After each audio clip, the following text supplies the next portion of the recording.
ఈ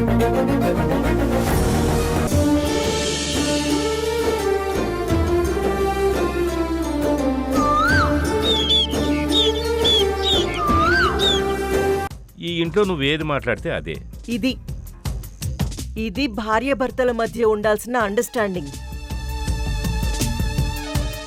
ఇది ఒక భర్తకి భార్య మీద ఉండాల్సిన ప్రేమ, నమ్మకం. ఒక భార్యగా నా మాటకి మీ డాడీ ఇచ్చే విలువ ఇలా ఉంటుంది. అంతే ప్రేమ, అంతే నమ్మకం మీ భార్యాభర్తల మధ్య ఉందేమో ఒక్కసారి ఆలోచించుకో కృష్ణ. నువ్వింకేం మాట్లాడకుండా లాయర్తో నేను చెప్పినట్టు మాట్లాడి మీరు తొందరగా విడిపోవాలి. ఈ ఇంటికి పట్టిన పీడ వదిలిపోవాలి. ఇంకా ఏం చూస్తావు? పదా.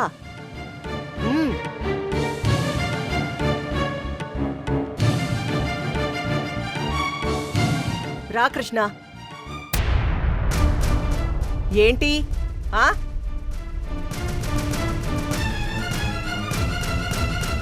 ఏంటే ఇక్కడే ఉండిపోదాం అనుకుంటున్నావా? రా, రమ్మన్నానా? అత్తయ్య అత్తయ్య వదిన. నువ్వు వదులు. రా వదిన. అత్తయ్య పదండి, వదిన. పదండి.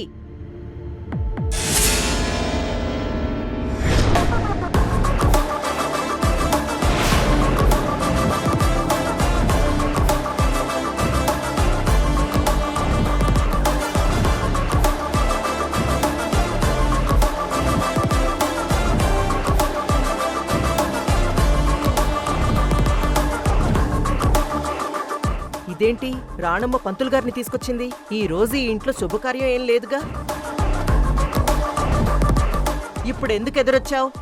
మేం శుభవా అంటూ ఓ శుభకార్యానికి వెళ్తుంటే నువ్వెందుకు మాకెదురొచ్చావు? నేను కూడా ఒక శుభకార్యానికే వచ్చాను చిత్రావతి.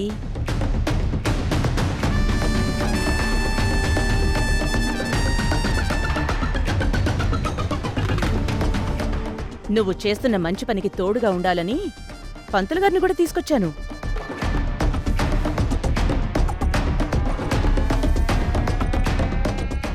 ఏం మాట్లాడుతున్నావు రాణమ్మా? నేను మాట్లాడడానికి ఏముంది ధర్మతేజ గారు? ఇప్పుడు మీరు కృష్ణా ప్రియలకి విడాకులు ఇప్పించాలని కదా అనుకుంటున్నారు? అవును, అందులో సందేహమేంటి? ఇప్పుడు మీరు లాయర్ దగ్గరికి వెళ్తారు. లాయర్ మీకు కౌన్సిలింగ్ ఇస్తారు. కౌన్సిలింగ్లో లాయర్ గారు ఏమంటారు? ఎందుకు విడిపోవాలనుకుంటున్నారు అని అడుగుతారు.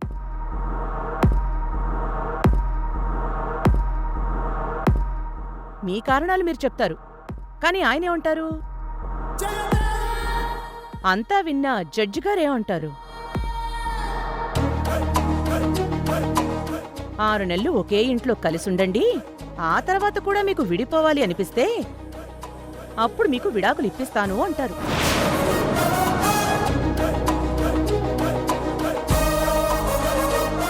అంతే కదా ధర్మతేజ్ గారు? అంతే కదా రాణమ్మా. అందుకే చిత్రావతి ఏం కావాలని కోరుకుంటుందో ఆ కోరికని ఇప్పుడే నెరవేర్చడానికి వచ్చాను.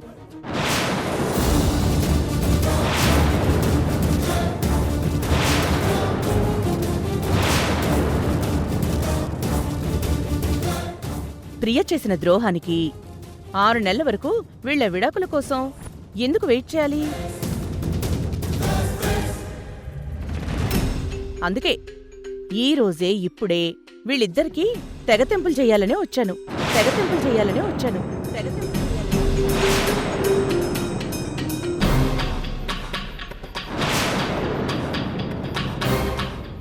అత్తయ్య, నువ్వు కూడా ఇలా మాట్లాడుతున్నావా? అమ్మా, మీరేంటమ్మా ఇలా మాట్లాడుతున్నారు? పంకజం, నీకేం తెలీదు, నువ్వు సైలెంట్గా ఉండు. అమ్మా, నువ్వేం చెప్తున్నావో అర్థమవుతుందా? అసలు నీ ఉద్దేశం ఏంటి రాణమ్మా? రాణమ్మా, అసలు ఇంతకీ నువ్వేం చేయబోతున్నావు? వీళ్ళిద్దరినీ ఎలా విడగొట్టబోతున్నావు? ఏం లేదు చిత్రావతి, ఈ డైవోర్స్ సంస్కృతి ఎప్పటినుంచో ఉంది. మరి దానికి ముందు విడాకులంటే మాటలు మాట్లాడుకుని విడిపోయేవాళ్ళు, లేదా ఒకే ఇంట్లో ఉన్నా సపరేట్గా ఉండేవాళ్ళు. ఇప్పుడు నేను కూడా అదే పని చేయబోతున్నాను.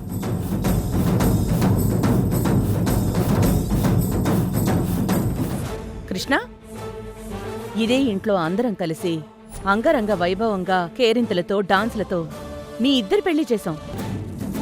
ఇప్పుడంత వైభవం లేకపోయినా అదిగో అక్కడ అమ్మవారున్నారు.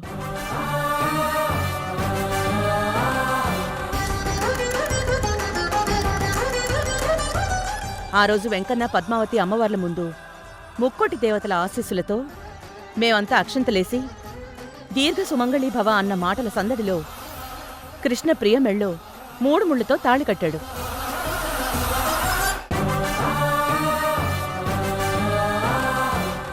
ఇప్పుడు ఆ అమ్మవారి ముందే ఆ 3 ముళ్ళు విప్పి ఆ తాళిని తీసేయ్ కృష్ణ.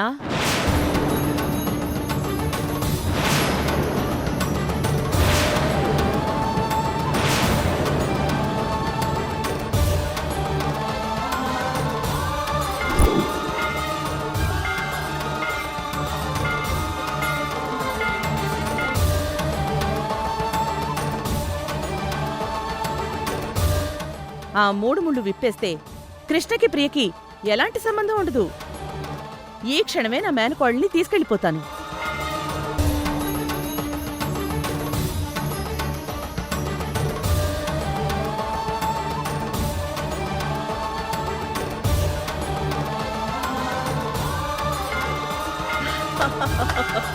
సూపర్ సూపర్ రాణమ్మా, అంతే కదా.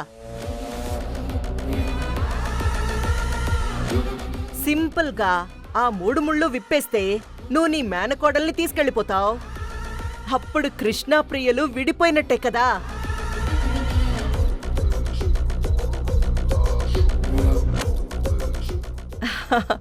ఇట్రండి.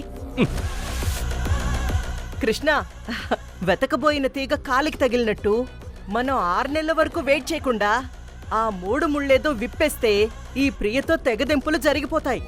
రాణమ్మ కూడా మాటిచ్చింది కదా. అసలు నువ్వింకేం ఆలోచించకుండా ఆ 3 ముళ్ళు విప్పేసి అసలు ఆ తాళి తీసి అవతలకి విసిరేయ్.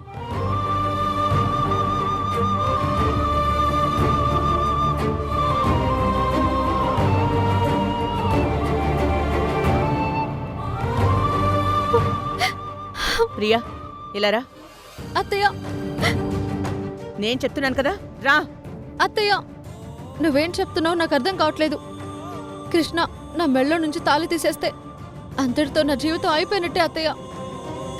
కృష్ణ అంటే నాకెంతో ఇష్టం. నా ప్రాణమే కృష్ణ. అలాంటిది కృష్ణ లేకుండా నేనెలా బ్రతకగలను? కానీ ధర్మతేజ గారి విషయంలో నువ్వు చేసింది చాలా పెద్ద తప్పు కదా మరి. అత్తయ్య, నేనది కావాలని చేశానని నువ్వు కూడా నమ్ముతున్నావా అత్తయ్య? చిత్రావతి గారు రెడ్ హ్యాండెడ్ గా పట్టుకున్నారు కదా ప్రియా. నమ్మకపోతే ఏం చేయమంటావు చెప్పు. ఇంకొక్క క్షణం కూడా నీకు ఈ ఇంట్లో ఉండే అర్హత లేదు. రా రా. రారా రారా రా రా రా కృష్ణ.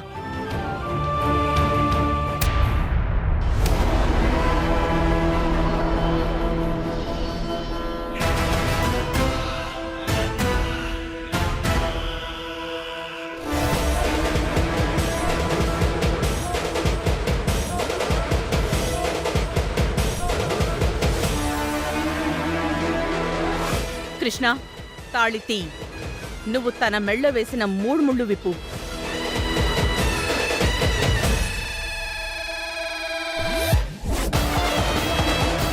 కృష్ణ, నీకు నేనున్నాను. ఈ అమ్ముంది.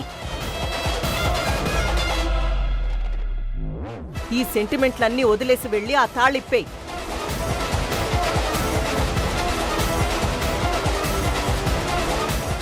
కృష్ణ, నీకు మీ అమ్మ మాట మీద గౌరవం లేదా? వెళ్ళు.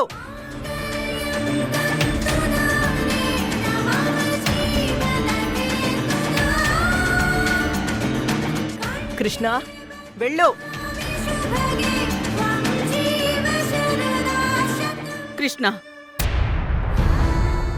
ఇప్పుడు నువ్వు వేస్తున్న అడుగులు ఆనాడు ప్రియ వేలు పట్టుకుని నడిచినా 7 అడుగులనుకో. దాన్నే సప్తపది అంటారు.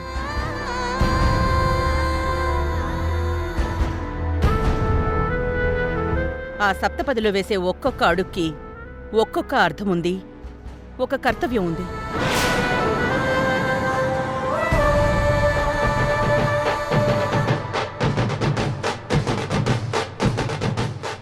మొదటి అడుగు, మీ ఇద్దరి జీవితాల్లో తిండికి బట్టకి ఏ లోటు లేకుండా భార్యాభర్తలిద్దరూ కలిసి సంపాదించుకుందామని.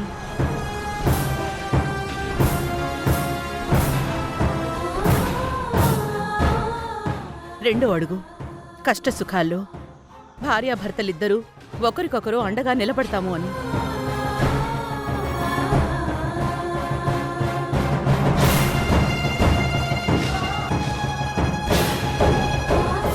మూడో అడుగు, కలిసికట్టుగా ధర్మ మార్గంలో నడుస్తామని.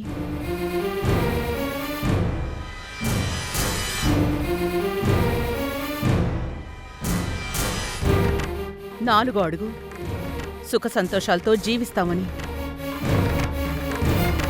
ఐదో అడుగు, ఆ భార్యాభర్తలకు పుట్టబోయే సంతానాన్ని మంచి మార్గంలో ఎంతో సంస్కారంతో పెంచుతామని.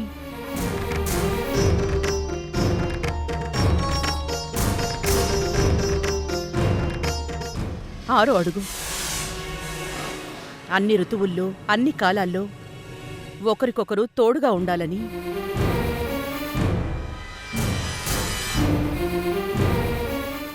చివరిగా 7వ అడుగు, నూరేళ్ల ఆ బంధంలో చివరి శ్వాస వరకు తోడుగా కలిసి సాగాలని. ఎదను తొలిచే బాధ ఇదే, ఎవరిని నిందించాలే, తప్పు అవుతానాదేలే, భారం. ఆలోచిస్తావేంటి కృష్ణ? ఆ 3 ముళ్ళు విప్పి తాళి తీసి పారాయ్.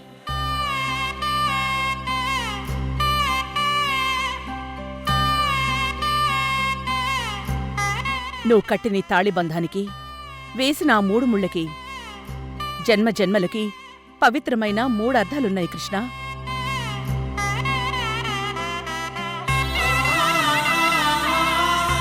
మొదటి ముడి భర్త క్షేమాన్ని కోరుకుంటూ వేసేది.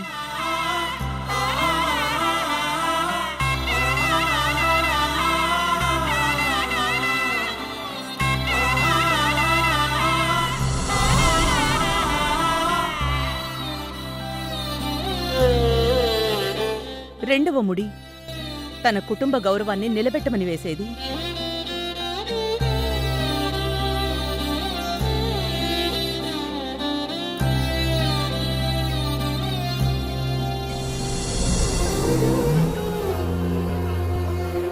మూడవది, ఆ దేవుడి సాక్షిగా మీ ఇద్దరి ప్రాణాలు ఒకటే అనేసి మిమ్మల్ని ఒకటి చేస్తూ వేసేది.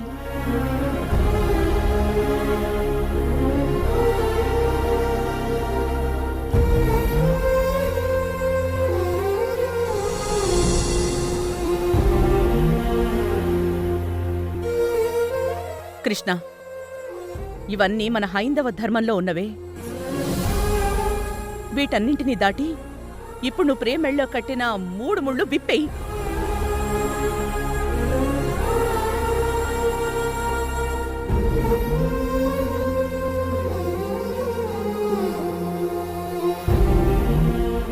పంతులుగారు, మాంగళ్యం తంతునానేనా మమ జీవన హేతునా కంఠే బద్నామి శుభగే త్వం జీవ శరదాం శతం అంటూ తాళి కట్టించడానికి మంత్రం చెప్తారు కదా. అవునమ్మా. మరి ఇప్పుడు ఆ తాళి విప్పడానికి అలాంటి మంత్రం ఏదైనా ఉంటే చెప్పండి.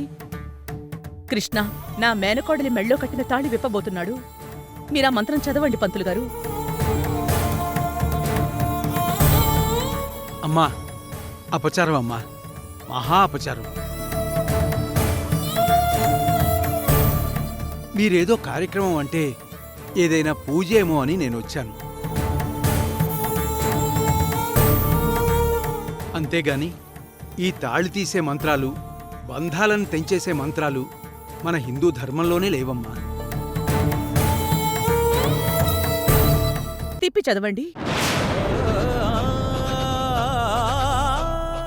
ఎలాగూ కట్టిన తాళి విప్పుతున్నాడు కాబట్టి సరిగ్గా సరిపోతుంది.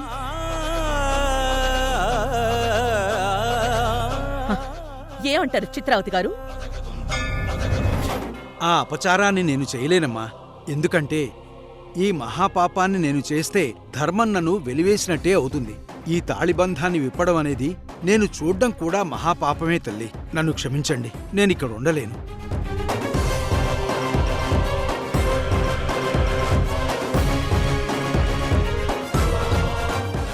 కృష్ణ, పంతులు గారు వెళ్ళిపోతే వెళ్ళిపోయారు. నువ్వు ఆ 3 ముళ్ళు విప్పేయి.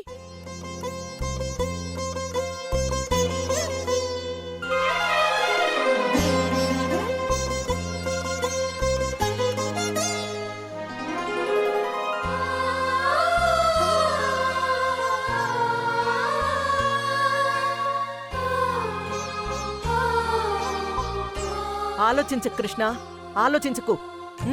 విప్పేయ్. తెంచుకుంటే తెగిపోతుందా దేవుడు వేసిన ఆ 3 ముళ్ళు విప్పేయ్. తెంచుకుంటే తెగిపోతుందా దేవుడు వేసిన బంధం. తెలుసుకోని జీవిత గమ్యం పెంచుకోమానుబంధం.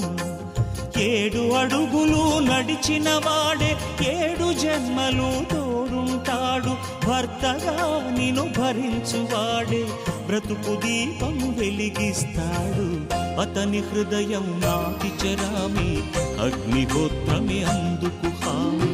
అతని హృదయం నాటి చెరామి అగ్నిహోత్రమే అందుకు హామీ.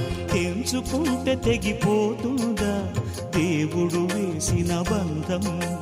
తెలుసుకోని జీవిత గమ్యం పెంచుకోమానుబంధం.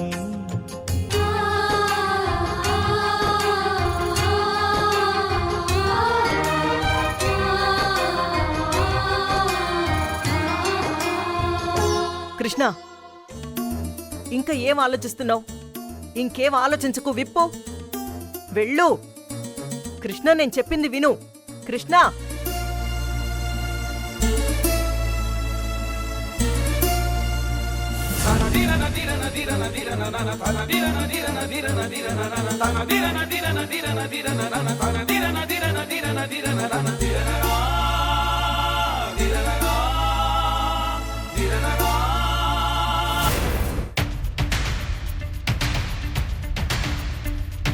గమనమే తప్పెగతులనే గమ్యమే నేడు చదిరనే గుండెలో ప్రేమినా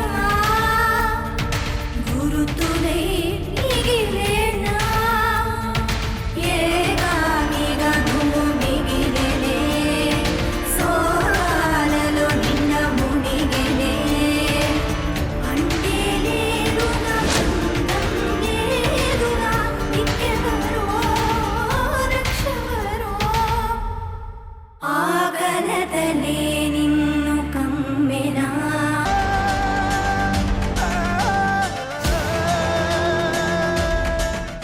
నా వల్ల కాదు. కృష్ణ, ఆగు. కృష్ణ, ఆగు. కృష్ణ, ఆ 3 ముళ్ళు కాస్త విప్పేసి వెళ్ళు. చెప్పేది విను. కృష్ణ, నా మాట విను. కృష్ణ, కృష్ణ, నువ్వా 3 ముళ్ళు విప్పలేవు కృష్ణ.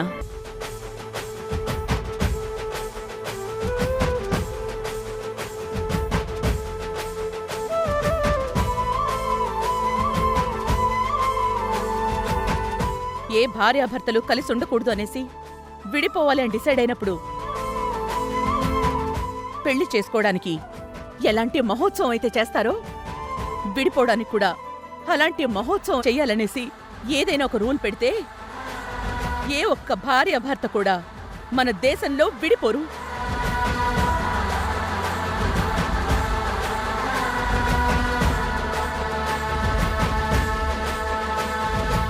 ఆ తాళిబంధాన్ని ఆ దేవుడు మాత్రం ఒకే ఒక్కసారి విడదీస్తాడు.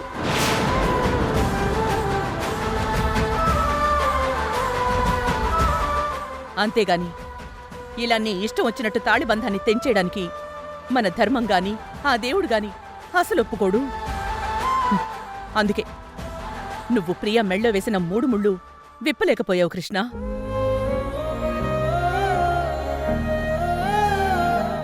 కృష్ణ ప్రియలు విడిపోవడం ఏంటో గాని తాళిబంధం గురించి చాలా గొప్పగా చెప్పేవరానమ్మా. మన హైందవ ధర్మం గురించి ఈ కోణంలో ఎవ్వరు ఆలోచించినా కూడా ఏ ఒక్క జంట అస్సలు విడిపోదు.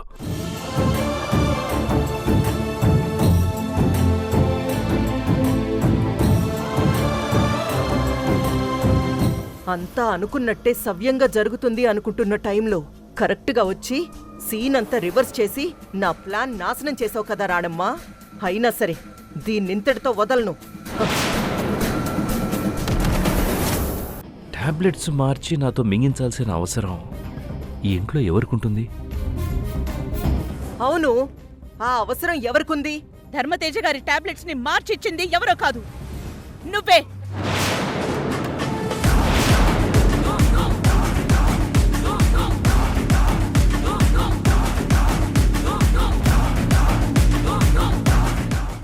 ప్రియా మెడిసిన్స్ మార్చిన రోజు నువ్వొక మెడికల్ షాప్కి వెళ్ళావు.